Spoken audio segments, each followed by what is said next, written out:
예, 계속해서 정부에서 이 안내 문자를 띄워서 이 예배를 드리는데 굉장히 이제 방해가 됩니다. 이게 좀 아무래도 좀 이상한 내용이. 다섯째, 다윗과 이스라엘 온 족속은 잣나무로 만든 여러 가지 악기와 수금과 비파와 소고와 양금과 재금으로 여호와 앞에서 춤추고 노래를 했습니다. 이 여기에서 그 비파는 검은 구를 얘기해요. 그리고 소구는 작은 부, 소구라고도 얘기하죠. 그리고 양금은 꽹과리, 우리나라로 말하면 꽹과리가 양금이에요. 그리고 재금은 여러분이 잘 아는 심벌즈 아시죠? 심벌즈. 그걸 재금이라고 얘기해요. 재금이라고. 이상과 같은 과정에서 우리는 다윗이 사울과 달리 하나님의 궤, 곧 구롯돌 사이에 좌정하신 만군의 여호와의 이름으로 이름하는 법궤를 다윗성으로 옮기려는 열정이 충만했음을 깨달을 수가 있어요. 그렇지만 이제 지금부터가 이제 이게 고개를 갸우뚱하게 만들고, 물론 인간이니까 다윗도 뭐 완전한 어떤 신이 아니기 때문에 얼마든지 우리 뭐 다윗뿐만이 아니라 우리도 실수할 수 있잖아요. 죄질수 있고 또 허물을 우리가 저지를 수도 있고요. 또 흠도 우리들이 얼마든지 있잖아요. 그런 차원에서 보면 충분히 이해는 가지만 사무엘상 그리고 여기까지 오는 가운데서 다윗의 어떤 그 신앙을 이렇게 이제 점검해 보면 이런 어떤 실수라고 할까요? 이런 잘못은 해서는 안 되는 것이 아닌가라는 그런 생각이 솔직히 듭니다. 솔직히 들어요. 그런데 왜 이렇게 엄청난 그런 잘못을 저질렀을까? 그걸 제가 이제 곰곰이 생각해 보는 거예요.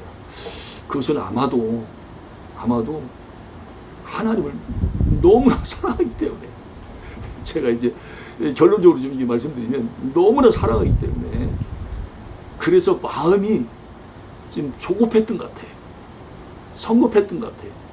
서둘렀던 것 같습니다. 이따 제가 또 말씀할 기회가 있을지 모르겠습니다만은 이 다윗이 오늘 본문에 보면 2번 예배를 드리거든요.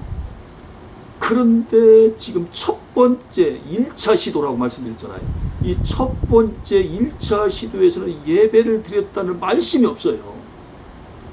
말씀이 없어요. 그걸 제가 성경을 계속해서 읽고 묵상하는 건데 그게 보이는 거예요. 하하, 이게 하나님의 법궤를 예루살렘에 모시려고 하는 그 마음은 너무 귀하지만, 너무 소중하지만, 무엇보다도 아름답지만, 너무나 거룩하지만, 이 예배가 빠져있구나. 예배가 빠져있구나. 또 기도도 빠졌어요. 기도도. 그러다 보니까 의욕이 앞진 겁니다. 열심히 앞진 거예요. 열정이 앞진 거예요. 그러다 보니까 엄청난 일이 이제 앞으로 전개가 되어집니다. 국정에서. 그것을 하나하나 보도록 하겠습니다.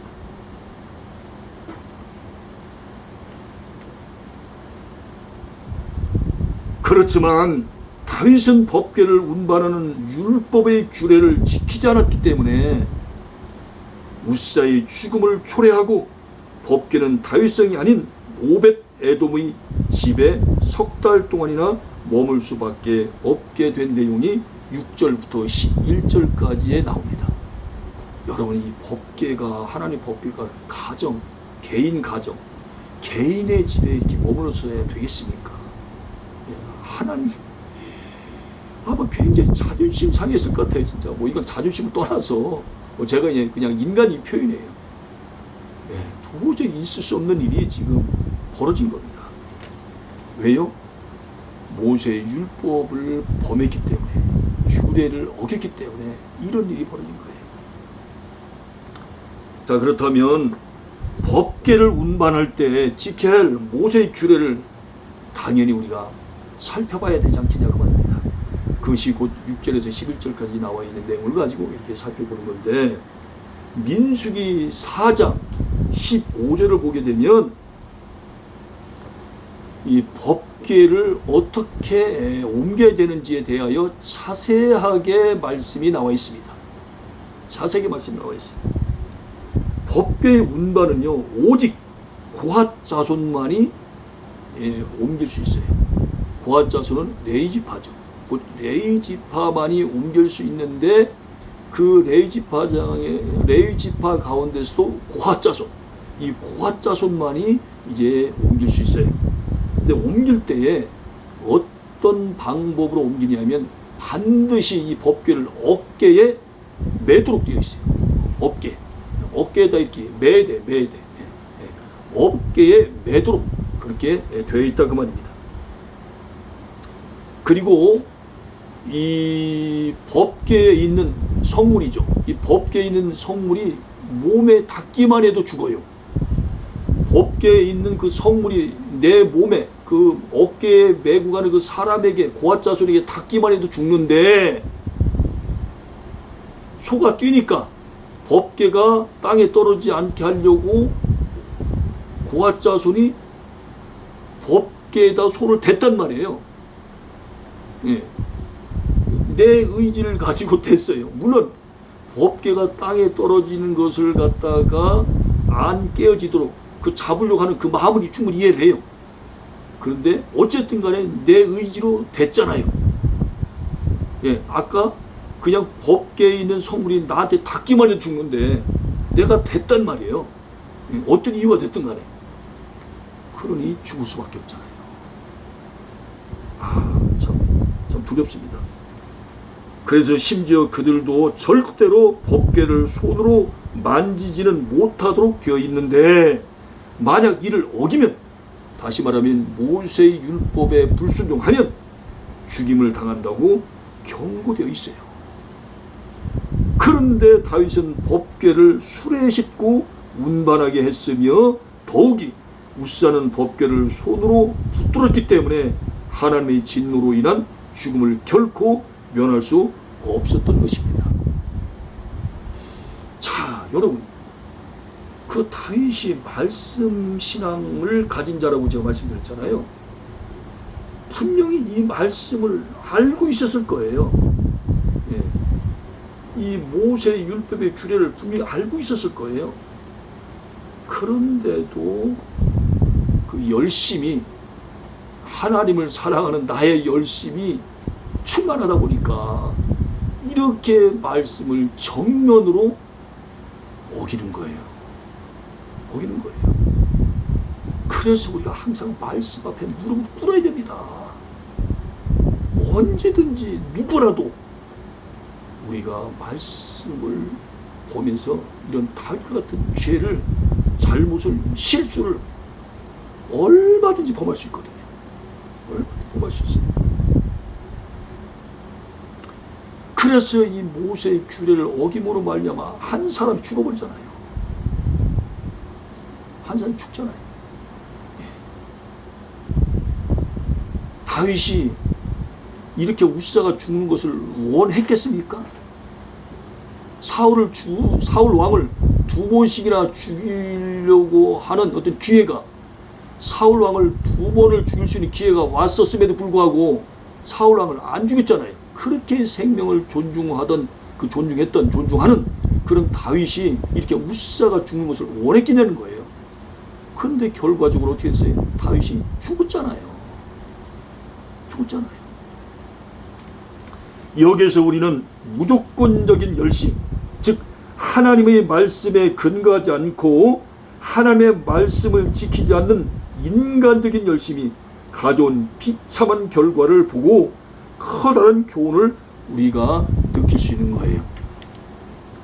오늘날 많은 사람들이 나름대로는 신앙적인 열심을 가지고 어떤 일을 하지만 성경적인 원리에서 벗어난 방법으로 그 일을 추구하며 심지어 동기나 목적 그리고 결과가 수단을 합리화시켜주는 것이냐 행동하기도 합니다. 그러나 기독교 신앙은 동기와 수단을 훨씬 더 강조하며 결과는 하나님의 손에 맡기도록 그렇게 요구합니다. 아무리 좋은 뜻에서 시작된 일이라 할지라도, 그리고 그 결과가 그럴듯하게 나온다 할지라도 그 일을 진행하는 과정에 있어서 비신앙적인 혹은 비성경적인 방법이 동원된다면 세상적으로는 성공이라 할 수 있을지 모르지만 하나님 앞에서는 실패라고 말해요. 야, 이거 참 진짜 가슴 떨리는 말씀이에요. 대개 사람들은 이거 뭐로 가도 서울만 가면 된다고 꽁장개매라고 말입니다. 우리가 그런 말 하잖아요. 결과만 좋으면 됐지. 무슨 동기나 목적이나 수단 그게 뭐 중요하냐. 그렇게 말들 하지만 성경은 그렇게 말하지 않습니다. 성경은 동기나 수단이 결과보다 훨씬 더 중요하다고, 그게 굉장히 중요하다고 말하고 있어요. 그게 오늘 이 다윗의 큰 잘못이 바로 뭡니까? 그것은 바로 동기나 수단, 목적을 중요시 여기지 않고 결과를 더 중요시하게 여겼기 때문에 이런 큰 죄를 범하게 됐다는 사실이에요. 이거 엄청난 말씀입니다. 이거 엄청난 말씀이에요. 저도 이 말씀을 전하면서 제가 막 심령이 떨려요. 너무 막 두려워서. 저도 지금까지 살아오는 가운데 이런 실수, 이런 잘못, 이런 죄 안 저질렀겠습니까? 저질렀죠. 저는 그래서 하나님 앞에 저는 아무것도 아닌 존재라고 말하고 싶어요. 저는요, 제가 별명을 하나 줬어요. 지꼴목. 아마 여러분 처음 들어본 말일 거예요. 여기 이제 사랑하는 아내 사모님도 여기 있지만 사모님도 처음 들었을 거예요.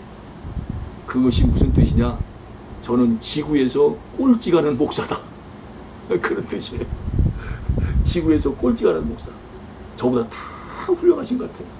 저는 아무것도 아니에요. I am nothing. 저는 아무것도 아닙니다.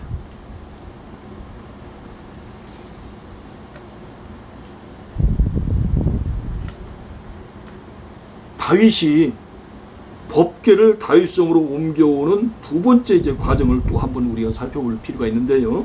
12절부터 이제 19절에 그 말씀이 나오는데, 다윗은 첫 번째 시도에서 우시다가 죽게 되자 일단 자기의 계획을 갖다가 중단합니다.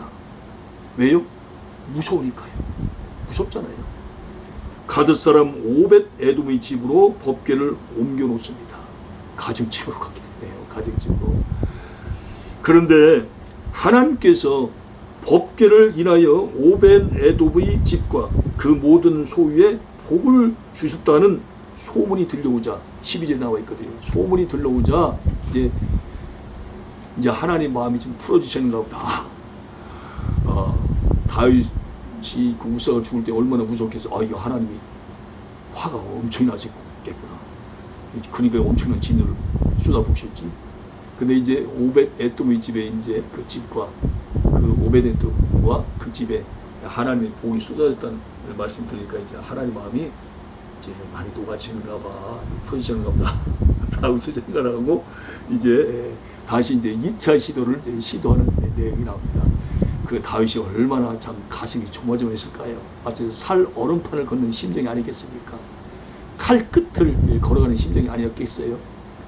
조심조심 하나님 눈치 살펴가면서 행동하는 그 다윗의 모습이 눈에 선하게 그려집니다. 그려져요. 그려져요.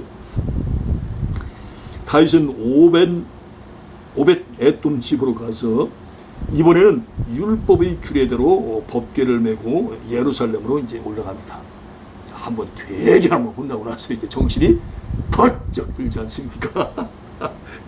사람은 어쩌다 한 번씩 이렇게 좀 한번 총알을 좀 한 대씩 좀 맞아야 돼. 그래 정신이 번쩍 가는 것 같습니다. 그것이 곧 우리 자신이 살 길이거든요. 하나님 은혜.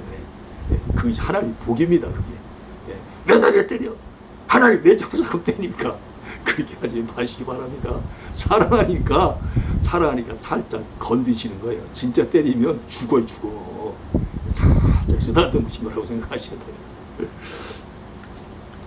이때 다윗은요, 법궤를 맨 사람들이 6걸음을 아무 탈 없이 옮기게 되자 소와 살진 것으로 감사의 제를 드립니다. 자, 법궤를 맨 그 고아 자손들이 이제 6걸음을 뛰었어요. 예, 첫 번째 걸음 뛰었을 때 이것도 하나님 어떻게 나오실까? 이 두 번째 걸음 뛰었을 때 하나님 어떻게 걸음 나오실까? 얼마나 가슴이 조마조마하겠어요. 그냥 뭡니까 종달섬하는 그 가슴, 그 새 가슴 같은 그 인간 가슴 아닙니까? 작은 가슴이잖아요. 그런 가슴, 그런 심장이 얼마나 벌렁벌렁했겠어요. 예. 이제 6걸음을 뛰었는데도 6걸음 뛰었는데도 아무런 일이 없거든요.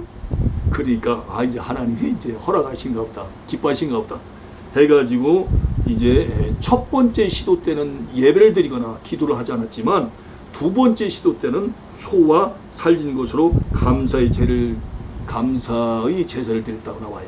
이 말씀은 다른 말로 얘기하면 뭐예요? 비로소 두 번째 시도 때 예배를 드렸다는 거예요. 첫 번째 때부터 이렇게 했으면 얼마나 좋았겠습니까?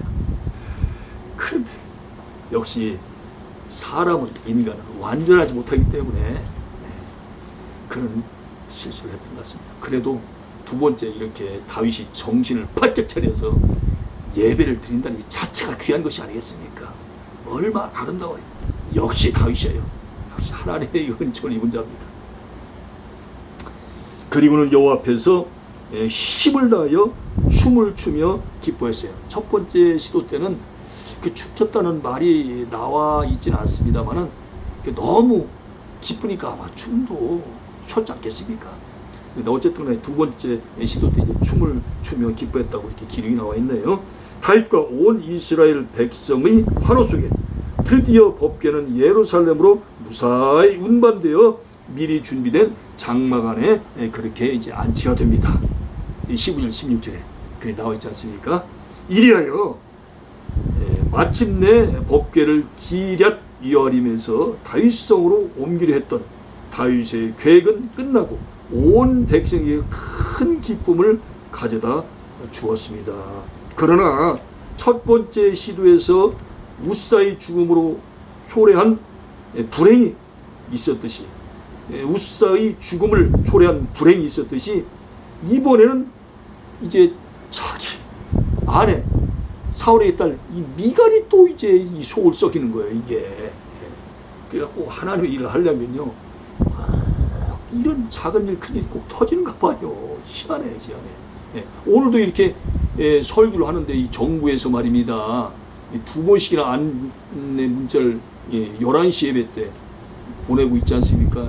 이게 영적으로 보면 사탄이 장난이거든요. 마귀가 벌써 방해를 하고 있는 거예요. 세 번째는 안 하네. 한 번 더 했다가는 이제 난리 날 것 같으니까. 누가 이걸 뒤에서 조종했는지 반드시 이거 밝혀내야 됩니다. 물론 이제 사탄이 그렇게 했겠지만 어떤 사람이 이걸 이렇게 했는지 반드시 밝혀내야 돼요. 11시 예배 때 두 번씩이나 안내 문자를 보내가지고 이렇게 유튜브 예배를 인도하지 못하도록 이렇게 방해 공작을 폈거든요.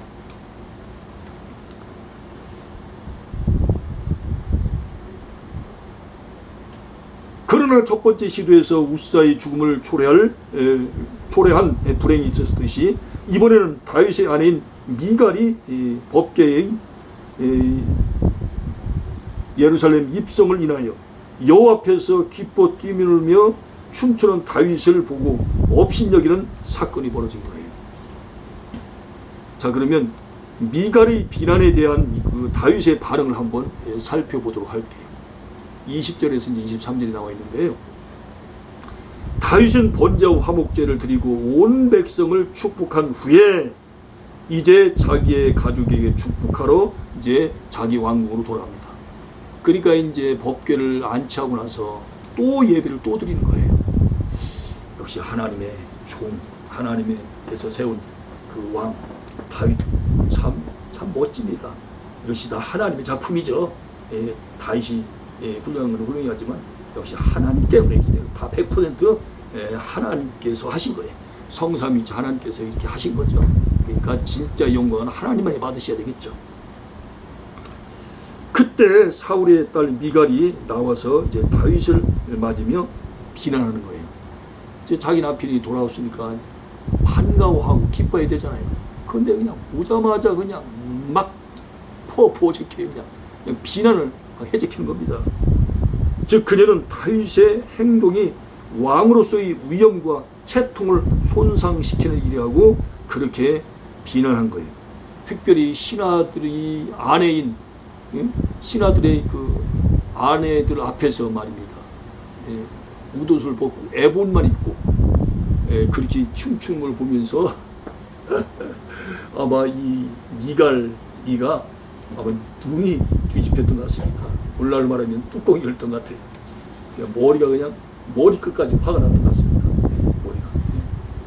그래서 이렇게 다윗을 보자마자 그렇게 이제 비난을 퍼붓는 거예요. 그 비난을 퍼부은 이유가 바로 뭡니까? 도대체 왕이라는 말입니다. 적어도 좀 의신 있게, 좀 위험 있게 그렇게 행동을 하지. 그게 뭡니까 도대체? 그래서 그 아까 표준 세번역 보면 건달패들이 하는 것처럼 그렇게 그런 행동을 취합니까? 건달이라는 표현을 줬어요. 건달. 야, 이게 얼마나 참 이게 남편을 우습게 하는 겁니까? 아마 자기는 그 왕의 딸이고 다윗 너는 비록 왕이라고 하지만 너는 한낱 옛날에 목장에서 양을 기르는 목동에 불과했던 놈이야. 막 그런 어떤 의식이 자기 남편이 왕이 됐음에도 불구하고 그런 의식이 밑바닥에 깔려 있는 것 같았습니다. 깔려 있는 것 같아요. 깔려 있는. 그러니까 남편이 우습게 보이는 거예요. 남편. 그러나 이렇게 비난함에도 불구하고 다윗은 즉시 이제 반박을 하네. 다윗은 조금도 주저하지 않고 미갈의 비난을 이제 반박을 하거든요. 비난을 한 게 아닙니다. 미갈을 향해 비난한 게 아니라 반박을 했어요. 자, 그럼 그 반박한 내용을 한번 알아봅니다. 첫째로, 백성들과 더불어 춤추며 노래한 자신의 행위는 사람들에게 보이기 위한 것이 아니라 여호와 하나님 앞에서 한 것이라고 그렇게 21절에서 말씀하고 있어요. 내가 이렇게 춤추고 노래한 거 그거 내가 사람에게 보이려고 한 게 아니야. 당신 보기에는 그렇게 사람에게 보이게 하는 것으로 보여요? 나는 하나님 앞에서 그렇게 하는 겁니다. 내가 이렇게 온 이스라엘의 왕이 된 것도 유다 지파의 왕이 된 것도 다 하나님의 은혜로 된 것이지 내가 잘나서 내가 노력해서 내가 힘쓰고 애써 된 게 하나도 없어요. 100% 하나님의 작품이거든요. 그런 하나님 앞에, 그런 여호와 앞에 내가 어찌 가만히 있을 수가 없어요. 있을 수 있겠어요? 그래서 내가 춤추고 노래하고 이렇게 환호성을 지르고 그렇게 하는 거예요. 그러니 당신 잘못 알고서 그렇게 얘기하는 거예요. 아시겠습니까? 그 말입니다. 즉 다윗 자신이 한 나라의 왕으로서 백성들 앞에서는 위엄을 부릴 수 있을지 몰라도 결코 만군의 여호와 앞에서는 위엄을 부릴 수 없으며 자신도 역시 그분의 영광을 춤추며 노래해야 할 하나님의 백성 중 한 사람에 불과하던 것이었어요. 와, 이 얼마나 참 아름다운 신앙 고백입니까? 나도 백성들 앞에서는 왕으로서 얼마나 위엄을 그렇게 보일 수 있지만 만군의 여호와 하나님 앞에서는 나도 백성들 중에 한 사람에 불과하다. 나도 하나님의 자녀다. 그리고 진짜 중요한 얘기, 진짜 왕은, 영원한 왕은, 완전한 왕은, 만왕의 왕은 여호와 하나님이요. 나는 왕의 심부름꾼에 불과해. 그걸 지금 말하고 있는 거예요. 신앙 고백 너무나 멋지지 않습니까? 둘째로 다윗은요, 자신을 온 이스라엘의 왕으로 세우시니까 여호와이심을 선언하면서 그 앞에서 뛰노는 것이 조금도 부끄럽지 않다고 그렇게 말했어요. 20절에 나와 있잖아요. 이 역시 여호와를 다윗 자신의 왕으로 자신은 그의 백성으로 고백하는 다윗의 신앙에서 나온 말이었다. 제가 조금 전에 말한 거, 말씀드린 거 다시 말씀드리지 않습니까? 세 번째로 다윗은 비록 자신이 낮아져서 스스로 천하게 보일지라도 하나님께서 높여주실 것을 그렇게 믿었어요. 그래서 마태복음 23장 12절에 가서 보게 되면 스스로 높아지는 자는 낮아지고 스스로 낮아지는 높아질 것이다 라고 말씀이 나와 있지 않습니까? 이상과 같은 다윗의 대답은 이 말입니다. 고린도전서 1장 31절에 보면 자랑하는 자는 주 안에서 자랑하라 그런 말씀이 나오는데 이것을 표준 새번역 성경에 가서 보게 되면 좀 쉽게 우리가 알아듣기 쉽게 이렇게 말씀을 기록하고 있어요. 누구든지 자랑하려거든 주님을 자랑하라. 성부 성자 성령 하나님을 자랑하라 그 말입니다. 하나님 앞에서 행한 자신의 순수한 행동은 결코 비난의 대상이 될 수 없음을 강조한 내용이다 그 말입니다. 그리하여 하나님은 이와 같은 다윗의 마음을 기뻐하셨기 때문에 사울의 딸 미갈에게 죽는 날까지 자식을 주시지 않음으로써 자식 없는 여자라는 비난을 평생토록 받게 하셨다. 다시 말하면 자식을 갖지 못하는 저주를 받았다 그 말입니다. 사무엘상 2장 5절에 가서 보면 그걸 한번 볼까요? 사무엘상 2장 5절.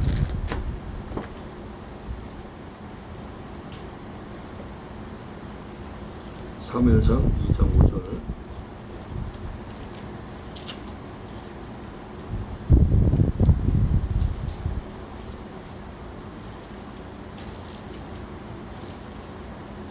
제가 성경 찾을 때는 제일 늦게 찾는 것 같습니다. 사무엘상 2장 5절. 사무엘상 2장 5절. 뭐라고 나와 있습니까? 한때 넉넉하게 살던 자들은 먹고 살려고 품을 팔지만 굶주리던 자들은 다시 굶주리지 않는다. 자식을 못 낳던 여인은 7이나 낳지만 한나 같은 경우 아들을 많이 둔 여인은 홀로 남는다. 하나님께서 저주하면 이렇게 자식을 낳지 못하는 그런 비극을 맞이할 수 있다는 거예요.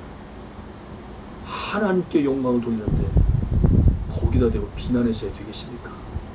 자, 이 미갈, 자, 아버지도 영적으로 좀 어두운 사람인데 딸인 미갈도 아버지의 영향을 좀 많이 받은 것 같습니다. 영적인 사람이라기보다는 육신적인 사람에 가까운 것 같아요. 다윗은 지금 영적으로 행동하고 있는데 육신적인 눈을 가지고 판단하고 있는 거예요. 오히려 다윗이 미갈을 판단해도 부족할 판국에 오히려 거꾸로 미갈이 지금 다윗을 판단하고 있지 않습니까? 세상 사람들, 예수 믿지 않는 사람들, 우리 예수 믿는 사람들을 얼마나 판단합니까? 우리가 그들을 판단해도 부족함이 없는데 오히려 거꾸로 우리를 판단하고 비난하고 있지 않습니까? 참 세상 요지경 같습니다.